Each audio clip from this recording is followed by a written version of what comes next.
Have you been trying to find the right time to level up your professional dog trainer skills, knowledge, and certification?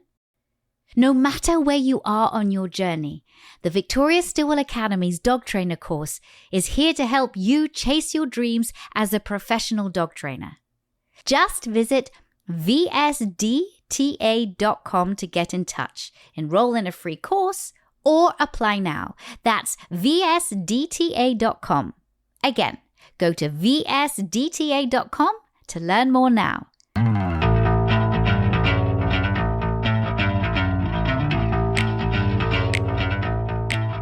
You know, technology never ceases to amaze me. Here I am on the East Coast of America, where it's in the afternoon, and I'm speaking to my next guest, who's all the way over in Dubai, where it's 8 o'clock in the evening. His name is Nawwar.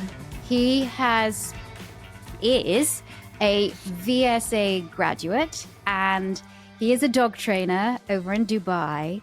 His story is really fascinating, and that's why I wanted to bring him on as a guest, because I think he has a lot to teach us about what's going on in other parts of the world. Now, before I welcome you as a guest, I'm going to just say that we do have 3 trainers in Dubai now. We have a VSPDT, and her name is Mina Lopez from Ginger's Way. So if you're listening from Dubai, Mina is there. Then we have Mirella Pavlovic, and they are both, one is a VSPDT and the other is a VSA certified dog trainer and a VSA graduate.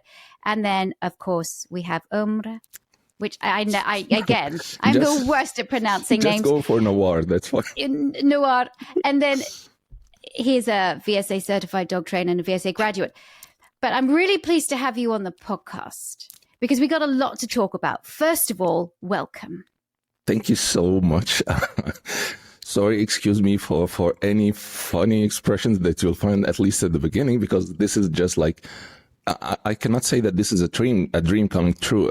I have never had the courage to have such a dream, to be talking to you by any means. So, well, thank you know you so what? much. You are welcome. But here's why it kind of goes back to you, because you have been very gracious, but also courageous in your journey to get where you want to be. And I'd like you to tell people about your story, that you are originally from Egypt. Yes. Then you moved to Kuwait, and then back to Egypt again, and then to Dubai. Yeah. And you are a very vocal supporter of positive training methods. Now, for everybody who's just listening on the podcast, you know, we do have, fortunately, we have some great male trainers that are VSPDTs and that are graduates from VSA. But it means a lot to me because we have a lot of male trainers that are VSPDTs. We have a lot of male trainers that have graduated from VSA. And because many male trainers tend to be on the more traditional punitive side of training, it means even more to us the fact that you have chosen this path. So tell me a little bit about your journey and what got you to where you are today. Well, thank you so much for having me. Let me start with this. For my journey, I mean, I've never had in my mind that I would be a dog trainer or even a dog owner, let's say. I'm originally from a village in Egypt where they had like those feral dogs around them, not a home dog, not a pet dog that they walk and they have collar and leash on them. But I wasn't that great kid around dogs because, you know, some families, they have this, like, don't go next to the dog, it will bite you, and that stuff. Then I moved to Kuwait when I was like almost 4. I stayed there until I finished my high school. In Kuwait, there are no feral dogs or anything. And the culture at the time, at the 90s and at the beginning of this millennium, it was not really into much dogs. And you could not find a lot of people having dogs, walking their dogs. The culture was not really there in the Middle East in general. And then it came actually when one of my friends, who's an ophthalmologist, and she had a Rottweiler, an amazing Rottweiler, and I'm so sorry he passed away last November of cancer. And she was posting amazing pics and amazing videos, and I kind of just like it. I want this. I want this amazing joy and this amazing bond that they have. And I was just like, is it possible? And I was just kidding with her one day that, like, if he got to mate, I just want a puppy. And 1 year later, she called me, your pup is ready. And I was just like, what? Really? Are you serious? Wow. At the time, at this certain point of time, I had a phobia from dogs. I would have never like walked on a pavement where someone is walking their Chihuahua rather than having my own Rottweiler. Okay. Gosh. So yeah. But the thing is, and this is something in my character, that I always love challenges. And since I had this challenge, I want to excel. And I want to go not the extra mile. I want to go until the end of the road. This is when I started to look for some tips on how to train this puppy. And I kind of like had all the wrong advice that any dog owner could have. I tried some, to be honest, but then it did not seem right. It did not feel right. I mean, like, how on earth you want me to yell at this small creature? How on earth do you want me to like hit her? How do you want me to choke her? How do you want me to correct her and make her scream? How on earth is this right by any mean? And this is when I started to look outside of my surrounding and ask for like professional help from, because I had in my mind that you guys in the West, you've been around pit dogs for a long time now. So I thought that for sure you must have, like, you've passed through this already and you had all of these conversations already. So I think that I could get to a result right fast. So this is when I started. And before that, even I used to follow It's Me or the Dog on YouTube. And I used to watch all of the amazing work that you've been doing. But it was just like a guy who's enjoying his free time, watching some amazing things about the dogs.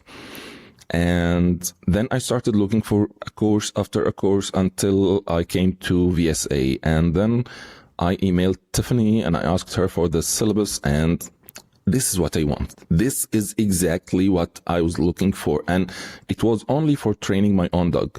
It was not to become a certified to be a professional dog trainer, but it's how I was raised, or it's how my mentality has formed through over the years.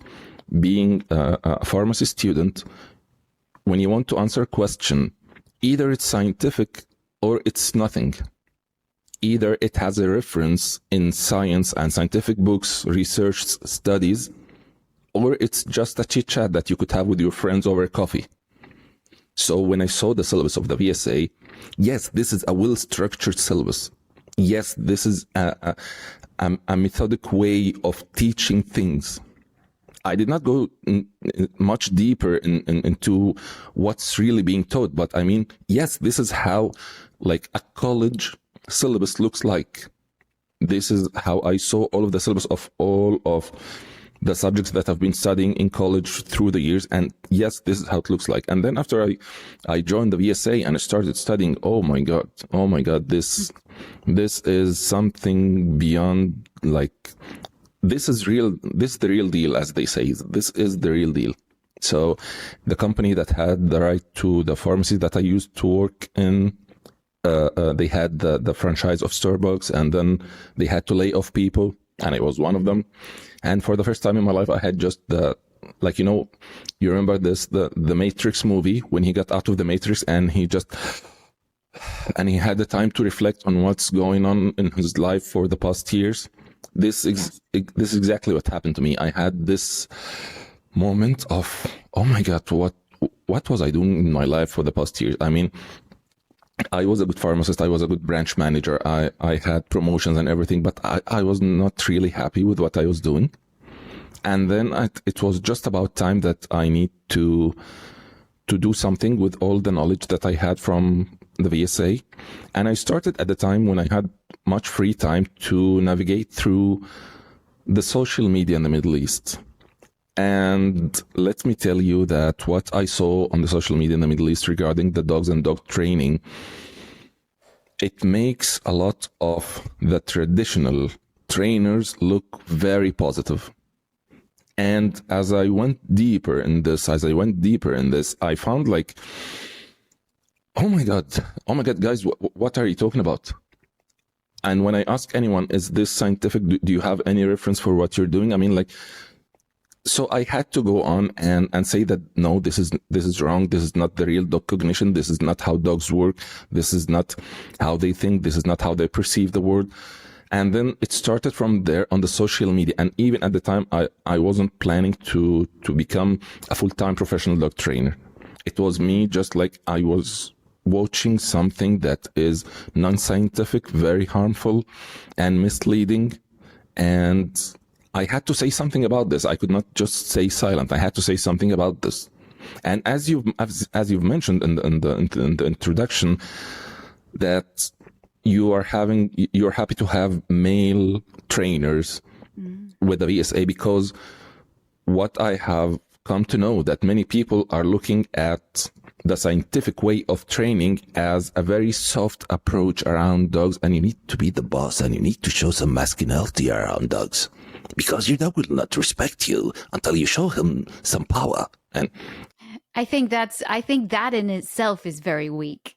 I think the way that people think about that is weak, because it just shows a complete lack of understanding. Yeah, it's crazy. It is. And you know where this comes from, don't you? This whole idea of you got to be the boss. I mean, it comes from studies from actually in the 1940s of captive wolves, but and it was sort of the way the wolves interacted with each other was adopted into the way that dogs should interact with each other and the way that we should interact with dogs. But it was really started, I think it was William Kohler's book. And William Kohler was a trainer in the 40s, 50s, 60s. And his training book became a massive hit. And the book was very much centered on positive punishment and negative reinforcement. And it told you all of these things that you needed to do to dogs and that you had to be their alpha. So he took what he had learned from this very flawed study of captive wolves. He put it in this book that became almost like, this became the central book, and still is, for many traditional trainers today. And if you think that this book was written all the way back then, that's nearly 100 years. No, it's not 100 years ago, but it's about 80 years ago, 70, 80 years ago, that people are still looking at those techniques and continuing to do those techniques. And you're like, well, who's stuck in the past? You are. We're all moving on. You're calling us weak. You're calling us snowflakes. But we're moving on. We're following the latest behavioral and cognitive science. It's so exciting. Come along with us. Yet they refuse not to, because they want to be masculine. They want to show who's boss. They want to have power and control. And the rest of us that are doing it in the right way are the snowflakes. I have to say, Omar, you are definitely not a snowflake. No. And regarding this point, of the alpha and the dominance and everything, there is a YouTube video of David Mitch himself saying that his own findings were wrong because these were in the captivity. And then he said that he is responsible for the concept of alpha, and that people should look at the concept of alpha in a different way. And another funny thing is that when people argue about like dogs and wolves, they came from the same ancestor, so they have some sort of similarities. Okay, we have 96% or almost 90+% genetic identical with monkeys. And we're not behaving like monkeys, for God's sake. Yes. Yeah. We're not behaving like monkeys, are we? I hope not. I hope not. Bonobos, I think bonobos are pretty cool. They're pretty like chill and cool, and like Yeah. they live in family groups. So maybe, Yeah. but you're right. You're right. I think this pervaded. So Schenkel, who did this, he did this initial study in the 1940s. I think it was 1949 in Germany, where he took captive wolves from different zoos, male and female, and he put them together in a very small area, like a 10 times 20 meter enclosure, or 10 by 20 meter enclosure. And then he studied what they did. Well, what do you think is going to happen when you get captive wolves from different packs and put them all together? You're going to get some violence. You're going to get some violence, especially over resources. And that's what he saw. And so that's when he coined the alpha wolf and the alpha male and the alpha female. And Meach in the 1950s, he started his own studies, but he took what Schenkel said, and this book comes out in the 1970s called, I think it was titled The Wolf. And in it is where he talks about the alpha male and the alpha female and this violence and everything.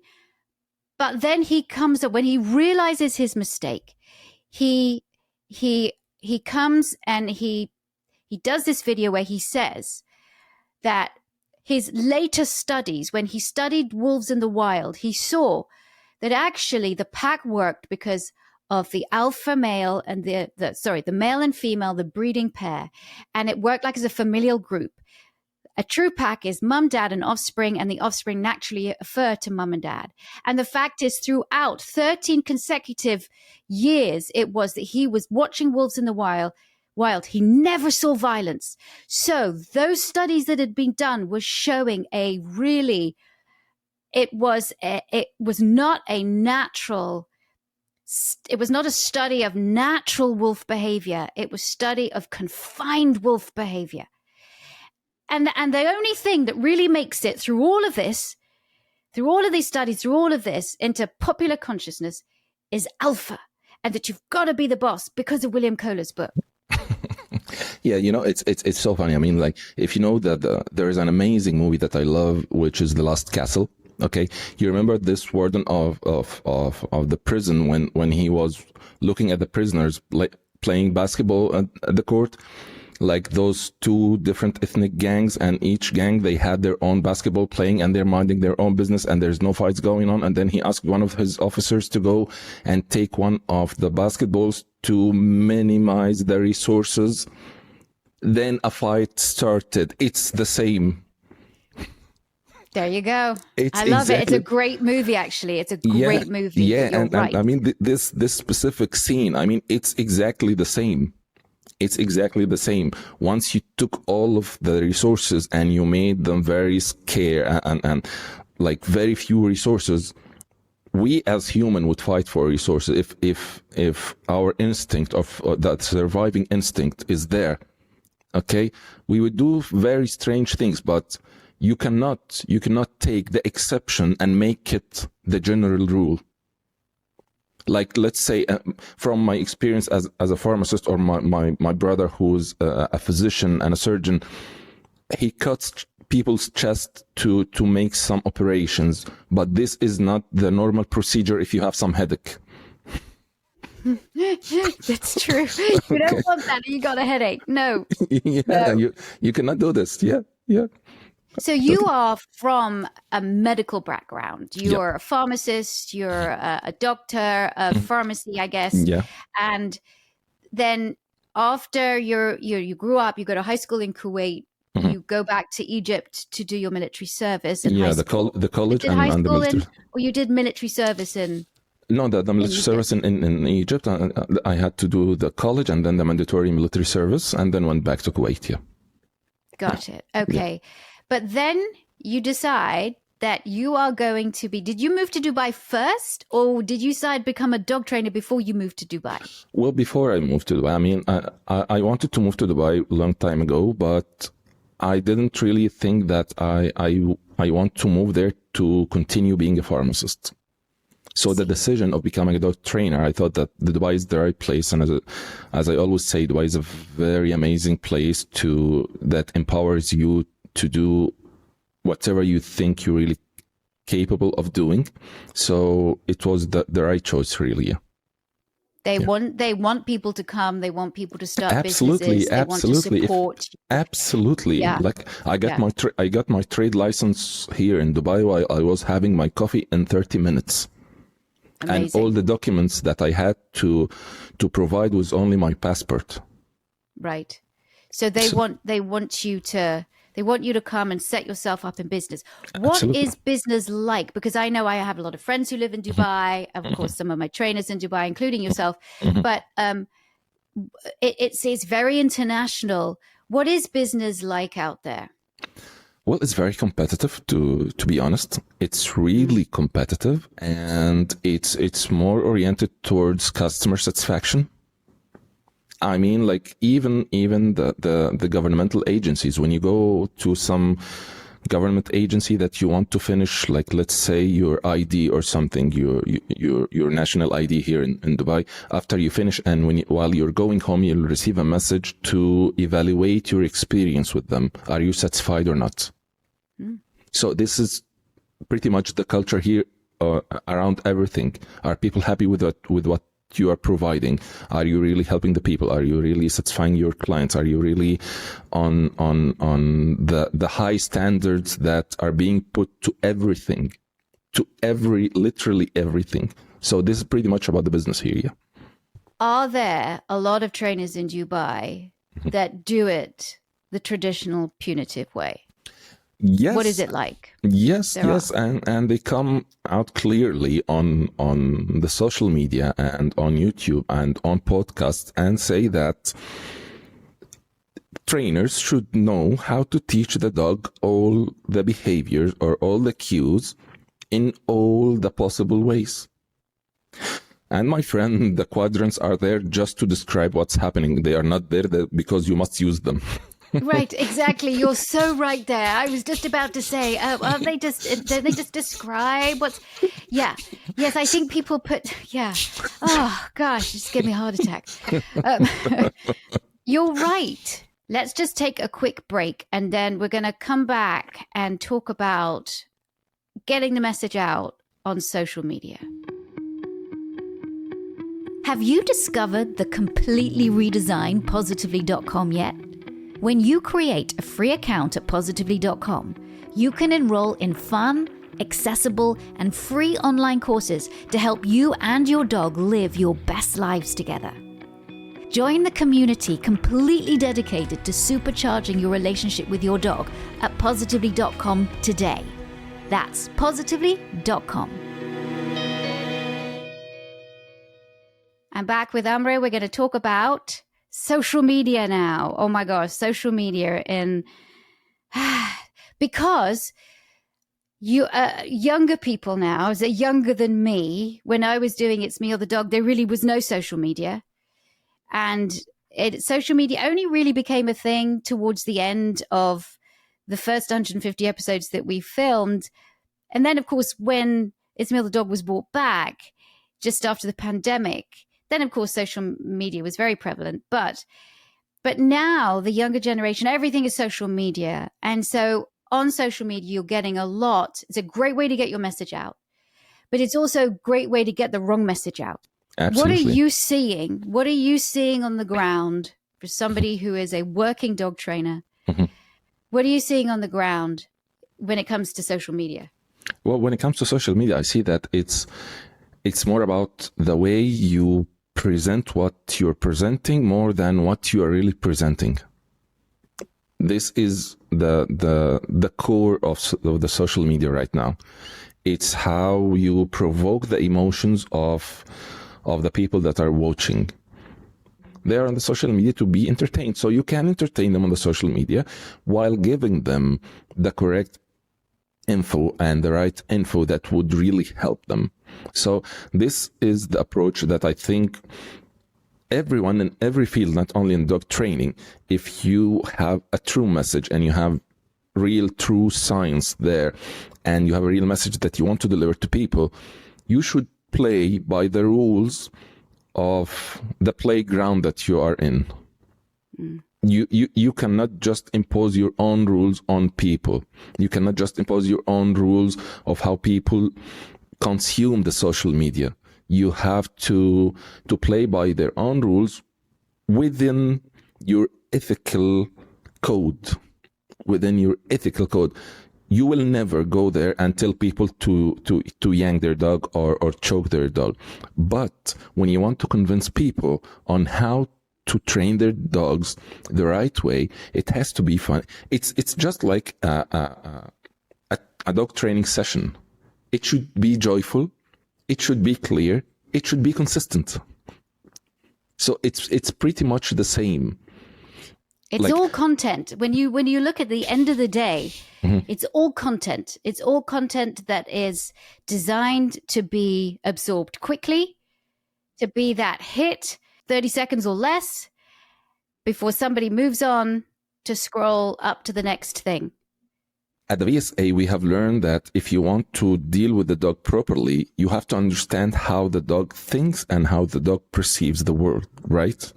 Yes. So I took this and I am applying this on even the social media, and even with when I'm dealing with human beings. I have to understand how they think, how they perceive the world, how they can understand the info, and then I will deal with them with their own way.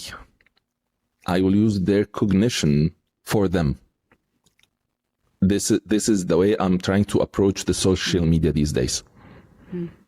Yeah. So you are applying actually canine cognition. You're basically saying, from a human point of view of how humans perceive the world, this is potentially, so you're encouraging humans to see how the dog perceives the world. Absolutely. By putting it in human terms. Absolutely. Is that what you mean? No, what I meant is that because we ask people to know how their dogs think, okay, we have to think the same way when we are dealing with people. We have to know how people think so that we can address them correctly. Of course. Yeah, we have to respect their cognition, their own cognition, their way of consuming the info, so that we can present the info the right way for them. Yeah. Yes, and of course that's really important, and how that's changed, how it's changed when It's Me or the Dog started on television in 2005. There was there cable at the time? I think there might have been, but really it sort of exploded onto Channel 4 in the UK, and it was so different from anything else that was out there. Of course, there was cable at the time, because then over in America at the same time in 2005, Cesar Millan's The Dog Whisperer with Cesar Millan started on Nat Geo. Because I was filming in England, so I had no idea who this guy was until I remember my husband giving me a DVD saying, there's this guy over in the US and he's doing this. And so I was like, okay, good. This is my first reaction was, great, because we need to have more people putting the right kind of information out there. This is what I said before I saw the DVD. Then I saw the DVD and I was like, oh, whoa. And I think I was sort of stuck in my own bubble, because I was moving with people that were moving towards modern day, more progressive training. And when I first started, I was definitely more pack theory and definitely more, punitive than I am now. So, but we were moving in that direction. And I was like, wow, well, this is kind of taking a step back. And very quickly I started to see online, which was by 2012 was much more prolific than it was in 2005. But I started seeing things of like this. It's you either do Victoria's way or you do Caesar's way, or you do Victoria's way or you do Caesar's way. And I was like, I'll do it the dog's way. Right. Well, thank you. I was just about to come to that. But, and I was like, what is going on? And then, of course, this is the reason why positively.com was created. Well, in part because, people were like, hey, can I have Victoria come to my house? And we were like, I'd love to, but I can't because, I can't come to thousands of houses. But it was giving them a resource, the VSPDTs, and giving these guys a resource or people a resource so that they could find the right kind of information. But it was really interesting.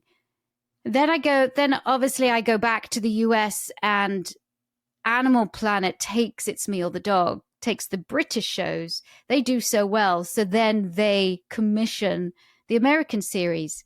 So now I'm on Animal Planet, a cable channel, and then Cesar Millan is on Nat Geo, the cable channel. And then there's this whole thing of like, who is... And I was just like, maybe somebody should ask the blooming dog, really. Maybe somebody should look at the dog and go, you know what? All of this natter around this and this, who's better and who could beat each other in a fight and who can take on the hardest dog. And I would just say exactly what you said. Could somebody please ask the dog? Because if everybody stopped, and in all of this, whether, whoever you follow, whatever style you do, in all of this, doesn't really matter what you think. Doesn't really matter what philosophy you have. Ask the dog. And if you ask the dog and you listen to the dog is going to tell you. It's just that people don't take the time to ask, and they do not take the time to listen. And quite frankly, there's many people out there who don't care. Absolutely. But what brought me here is that I do love the dogs. I love the dogs. And I'm really sad of how people don't have the right knowledge. Because I hear it from a lot of people all the time when I'm dealing with some clients, and I ask them, why were you doing this? And they say, I thought that this was the right way. They just did not know. They didn't know. They just did not know. Yeah. So this is, guys, when you're dealing with your dog, okay, there are some red lines that you cannot cross as a human being, not as a dog trainer, not as a dog owner. There are some red lines that you cannot cross as a human being. Hurting a living creature. This is a red line that you could never cross. I think one of the reasons why people punish a lot is because they lack the education, they lack the skills to do it the right way. I think there's a certain amount of ego and bravado. People like you are breaking the mold. I look at you and I go, there's hope in the world, because you're right. You're a big guy.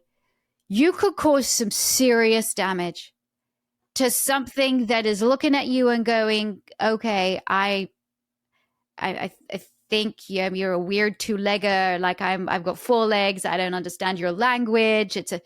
But please I just need to feel safe and feed me and love me. And just, that's what I need. You could do anything you want, right? But you choose not to because you know better. And also, let me tell you something. I mean, like, let's first separate between like normal dog owners who did not have the proper knowledge available to them on how to deal with their dogs, and they just thought that this is the only way to deal with their dog. And once you educate them and they found the results, they would quickly switch. Okay, and people whom are claiming to be dog trainers, and I would never call them dog trainers. I don't care how famous you are, how renowned you are, but at the end of the day, if you're hurting this small creature and thinking that this is the only way, in the era of, I'm talking to you as you've mentioned in the intro, that how amazing the technology is, that you are sitting on the East Coast, I'm in Dubai, and we are having this chat, okay? The same device that you are using to film yourself using a prong collar, an e-collar, or a choke chain on a dog, it's the same device that you could use, and you could take like 5 minutes to check if this is really scientific or not. And if you think that being punitive to a creature that makes you a very skillful trainer, there is no skill in oppressing a helpless creature.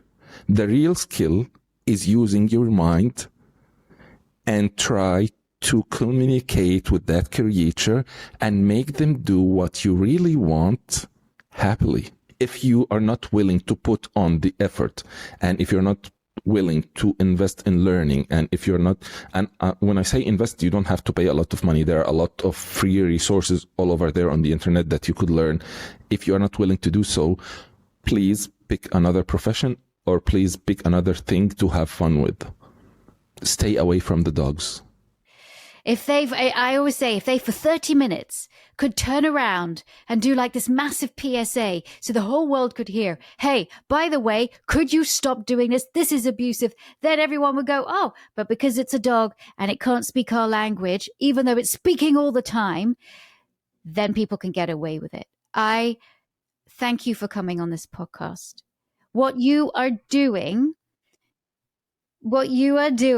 is breaking a stereotype. What you are doing is educating. I love our graduates, but all our graduates are just amazing people. And you are one of those that have taken the time and made an investment, changed your career to pursue something that you love, and that is teaching dogs and teaching people. And let me finish with this, because this is also a stereotype about Arabs and Muslims, that a lot of them hate dogs and that stuff. And we are now approaching the holy month of Ramadan, and it's called the month of mercy. There is a saying by the Prophet Muhammad, peace be upon him, that he says, there is in every living creature, there is a reward. In being good and kind to every living creature, there is a reward. The core belief of Islam is that you can never hurt a creature. So this is actually, when I see people trying to hurt the dogs, this goes against my human beliefs, and it goes against my beliefs as a Muslim. I'm not allowed to do so as a Muslim. I'm not allowed to do so. Wow. I love hearing other people talk about their journey. I love hearing other people talk about their beliefs, but I don't think I've really heard somebody put it so succinctly and so beautifully and so eloquently as you. Thank you. If people are in Dubai, or people want to go on your social media, where do they go? Okay, for the Instagram, they would go for Dubai Dogs Trainer. This is the handle of my Instagram. And this is for the English content. For the Arabic content, it's Molly's House.dog. Molly's my Rottweiler. She's my inspiration. And this is why I call the business Molly's House. Okay. So it's Molly's House.dog. This is the website. This is the Arabic content. And before I just started this podcast with you today, I had an amazing message from an Egyptian guy in Egypt who used to be a vet technician, and he sent me a screenshot, and he's very happy to start the starter course at the VSA, and he was yes because his English is good, and he is so happy to start this, and people really need this content. People need this message of yours to be delivered all over, because as far as I have seen, this is a very, very scientific approach. This is a very well structured approach. This is a very well beneficial approach. The VSA is not just another certificate that you put. It's a way of thinking. It's a way of shaping how you think, how you perceive the world, how you deal with the dogs, how you deal with the clients, how you know the psychology of the dogs as well as the people. It's a very comprehensive place for people who are thinking of becoming a real dog trainers. Thank you. Thank you so much, Thank Victoria. you so much. Wow. I mean, I get inspired by a lot of people in my work, but you truly have inspired me. And thank you so much for coming on here and sharing your passion with us. Thank you so much for this historical moment for me. Well, that's it, guys. I'm so glad that you have joined us for this podcast. I always say this, I know, but my goodness, do I have some great guests on here. I am so very, very grateful to the guests that take time to come on here and to share their passion with us, share their passion with you. And thank you so much for making us an award-winning podcast. We really appreciate it. You all take care, and I'll see you again on another podcast. Thanks for tuning in to Victoria Stilwell's Positively podcast. For Victoria's online dog training courses, more information, and helpful dog training tips, visit Victoria's official website at positively.com. Get connected on Facebook, Instagram, and other social media as Victoria Stilwell, and follow her on Twitter at Victoria S. Learn to become a professional dog trainer with the Victoria Stilwell Academy at vsdogtrainingacademy.com. And be sure to tune in next time as Victoria helps you and your dog live your best life together, positively.